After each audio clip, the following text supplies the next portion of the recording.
So, welcome back to the broadcast. And I think we figured it out. Last week, I did a video about there was a French whistleblower that's connected to the assassination, the pending assassination of Candace Owens. At the very end of his video, he said that the powers that be, I believe he's speaking about NATO, they're planning a war in 90 days, or now it's less than 90 days, that will be so big and it would take up so much of the media and the press's attention that it would make Candace Owens irrelevant. Candace Owens has really been pushing not just the Charlie Kirk issue, but also the Brigitte Macron gender issue. Now, a lot of people in France are really hanging on every single word that Candace Owens says because they want to know who their leaders really are. I'll be honest with you. If I was in the armed forces and someone told me that my leader, my president, was a man who was married to another man cosplaying as a woman, would I be excited to go and defend them and fight and die on their behalf? The answer is no. And I think the reason they want Candace Owens to stop talking about Brigitte Macron and Charlie Kirk is because every single day she's removing the structure and the stabilization of the French public brick by brick by just giving them the truth and information. See, the rest of the world, especially in Europe, they do not share American values. So that means they don't have the freedom of speech.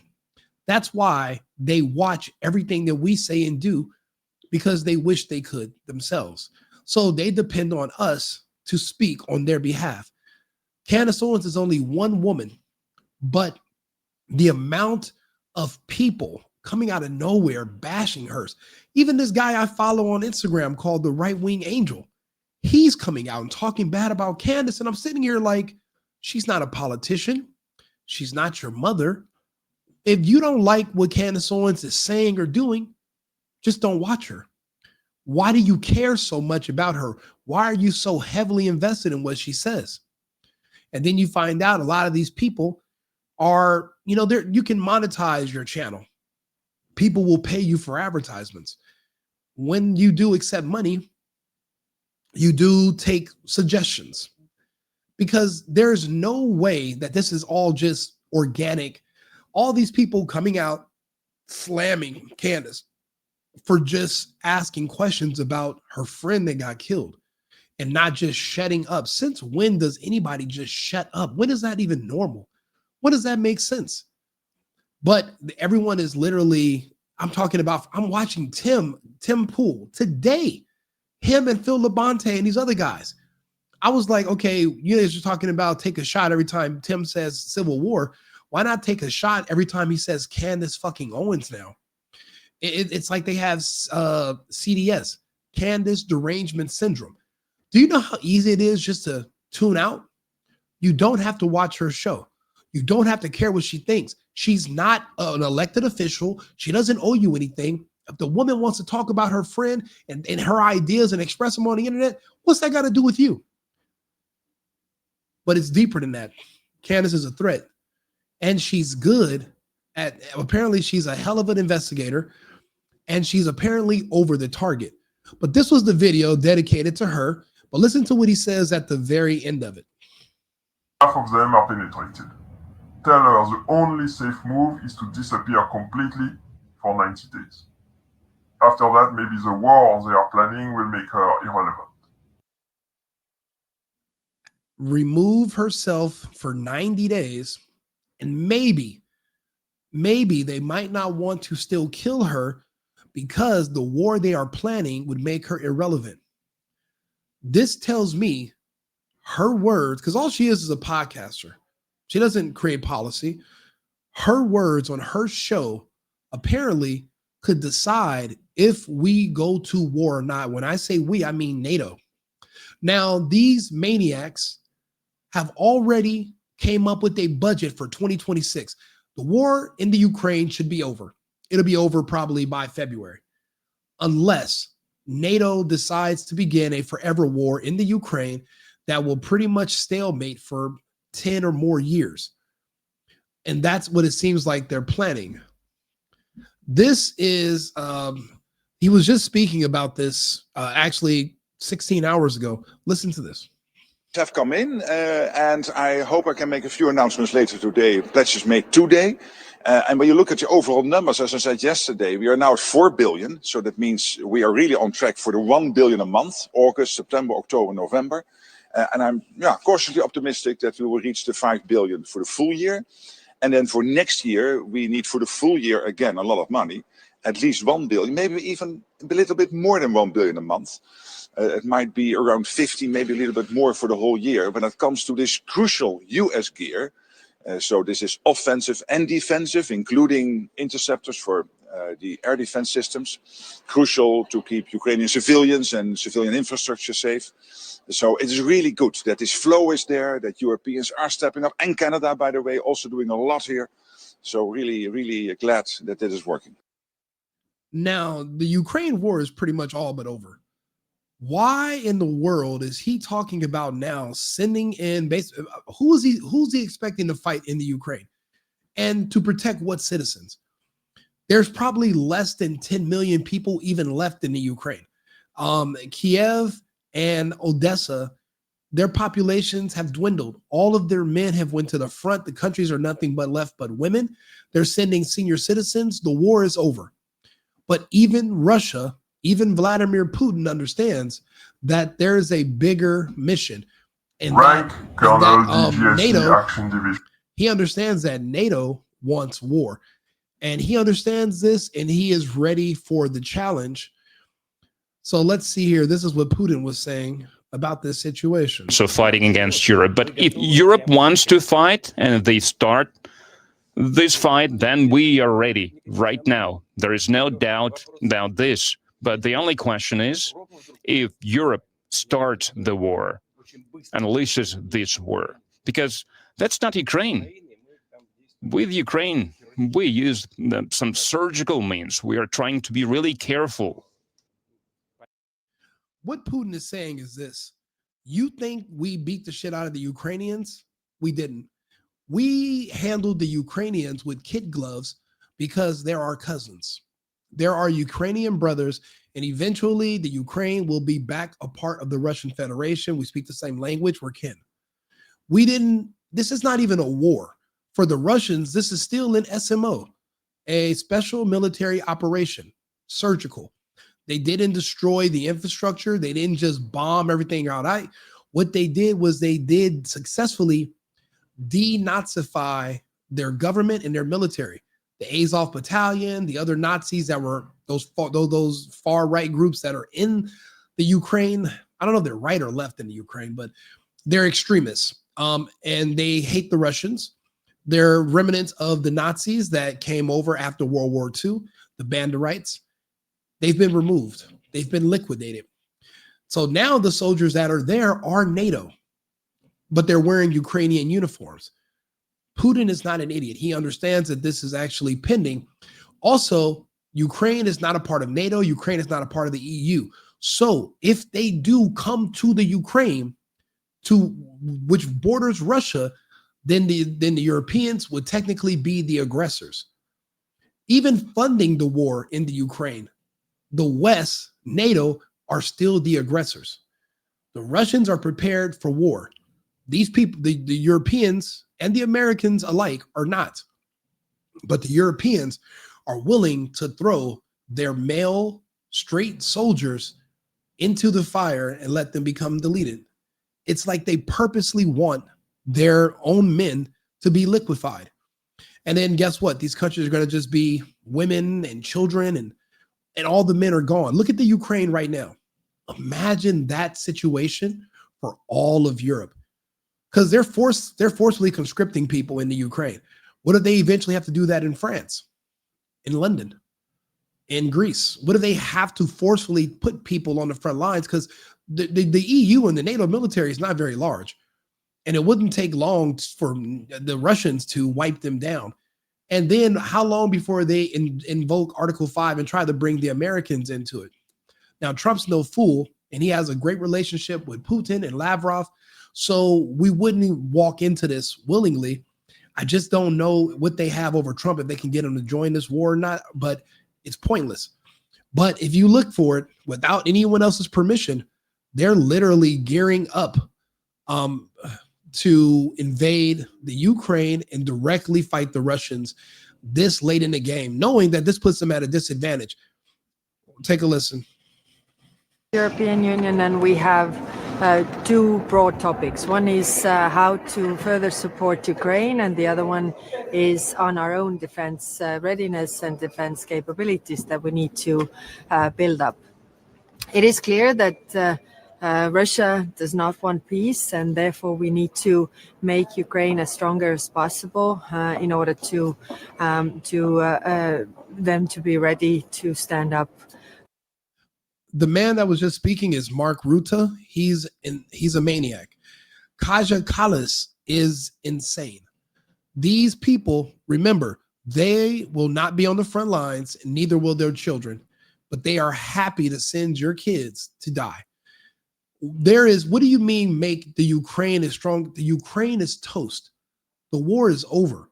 It's been over. This just sending people into the Russian meat grinder serves no purpose at this point. It's just it's like they purposely want to get rid of the population of the Ukraine. Maybe it's because the Europeans want to take the Ukraine. So the easiest way, instead of fighting with the Ukrainians, is have someone else fight them, have someone else wipe them out, and then the Europeans can come in and divide up land. I know this, the black gold and all the best resources in the Ukraine, those are the territories in the east, the Donbass, that the Russians have already taken them, wrote them into their constitution. Those are a part of Russia. So what is left? Do you just want to have something on the border of Russia so you can try to mount an attack later? The Russians aren't going to accept that. They won't even accept a buffer zone at this point. So it doesn't even make any sense.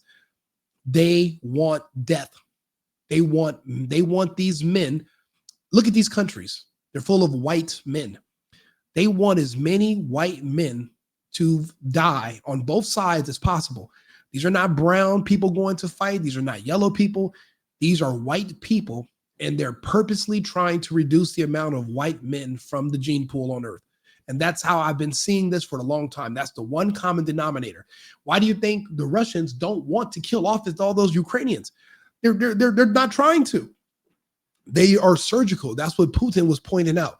But Kaja Kallas is insisting on going to war. She's saying the Russians do not want peace. Do you know what peace in the Ukraine would mean if it happened tomorrow? It would be a strategic defeat for NATO. That would mean it's the end of NATO. NATO is over. If there's peace in the Ukraine, then that means Russia beat all of the 30-something nations in NATO by itself, and they're victorious. So what's the need for NATO? All the money they siphon out of these governments from these people's tax dollars, what is it all going to? Where is the money going? To lose fights or to win? If they've already lost, they just don't want to admit defeat. This would mean the end of NATO altogether if peace is ever accepted by Zelensky, but he's already out the door. They had his offices were raided by the Ukrainian Corruption Council. So, and that doesn't happen when you're in full control. So they're getting him out of there. They're saying the Russians don't want peace. No, NATO doesn't want peace, because that would mean the end of NATO, their money laundering and their scamming of these countries. For themselves in this very, very difficult time. It could be a pivotal week for diplomacy. We heard yesterday that the talks in America were difficult but productive. We don't know the results yet, but I will talk to the defense minister of Ukraine and as well as foreign minister of Ukraine today. Thank you. Have you reflected about constraints for Russian army, what you said last week? How small should be Russian army to feel Estonia, Europe safe, according to possible deal? Well, in general, we don't think it's right to go into, sovereign countries' decisions, how big is their army. But my point was that if there's going to be a pressure on Ukraine's army that hasn't invaded anybody, then there should also be pressure on Russian army. And really, the Russian army is the one that is actually a risk to everybody.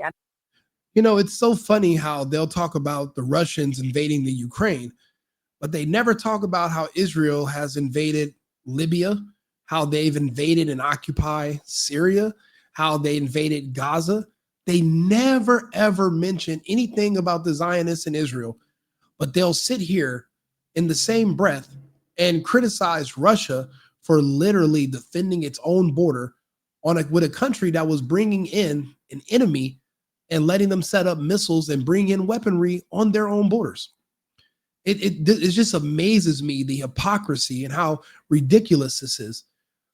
The fact that they think the Russians are idiots or weak. And they've already announced they want to cut up Russia and divide it into all these different territories and pretty much destroy the Russian people, because the Russians are Christian. They're Orthodox. They don't do pride parades. They believe in families, and they're white. And these people want to see them gone. Now, I'm not talking about European countries, but all the neighboring countries of Russia.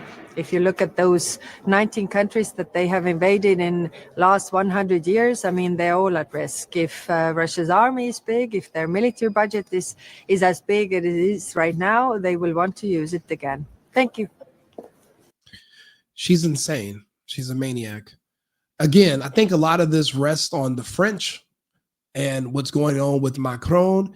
And I guess Candace Owens is actually a really big part of this. Also, the Europeans are trying to steal all that Russian money, and that is grounds for war as well.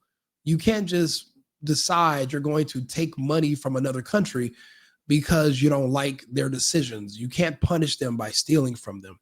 There are banking rules, there are laws, and apparently Putin is saying that they are teaching the Ukrainians how to steal, or are the Ukrainians teaching the Europeans how to steal? It's one or the other. But you can't trust the Ukrainians or the Europeans at their word, because they broke Minsk 1 and Minsk 2. And they even admitted, the former chancellor of Germany said we were only agreeing to Minsk 1 and Minsk 2 so we could, have peace temporarily, so we can bring in our military and make the Ukrainian military stronger for the war coming up. So they backstabbed the Russians. They had no intentions on actually keeping the peace. So that's why I have to support Putin, because I would also support us protecting our own borders. I'm always going to be about a country protecting itself. Self-defense is a really big, important thing for me, and I think it should be important to everyone. Everyone should be able to defend themselves. But you have to be in the right. In Russia was in the right by preventing NATO from bringing weapons onto their border and being able to mount an invasion. And they tried, and they lost. Multiple militaries have been liquidated by the Russians. And this is it. Russia's one nation. All of these countries are a part of NATO. But you want to say that Russia's the bad guy? Absolutely not. We're not buying it. And the negotiation, look at this, Macron and Zelensky. This is on December 1st. Again, whatever is going to happen for the war that's coming in the next 90 days, because apparently it's already scheduled. It seems like the one person that if she doesn't shut up, things will not go according to plans is Candace Owens. I'm just wondering, the only two big things I can see her talking about besides Charlie Kirk and the Zionist connection and all those people that staged his assassination, nothing to do with some guy named Tyler, some gay autistic kid, is what's going on with the Macrons. And she's digging. She's also bringing up the DuPont family and how much French influence still controls our American society and government. And we're none the wiser. These French billionaires. There's just so much corruption in our country, and we have no idea where we're going. We're going wherever these people who we don't even know are pulling the strings, we're going where they tell us to go. And that's why we want to get rid of them. America first means Americans first. The fate of our country should be in the hands of patriots and Americans, and not these globalists or these rich foreigners who are basically trying to control our destiny. It has to remain in the hands of patriotic Americans. As of now, Trump is the best we have, but he's only one guy. We need more. So we need more content creators. We need more people like myself making videos, talking about these subjects. We need more people speaking out. We can't just all lean and wait on every word on a Candace Owens' mouth. We have to look at what she's doing and keep it going. We can't all just depend on her. We can't. So do me a favor, like and subscribe, share the video. I'll be back on with another live in about 20 minutes. Remember, America first, America only. I've been needing to find a new apartment, which has not been easy with credit as bad as mine. Luckily, I found cosigning.com. They connected me with a cosigner who helped me get my dream apartment for me and my dog. I just paid a small fee and was able to move in fast. Get the cosigner you need for the apartment you want. Check out cosigning.com today.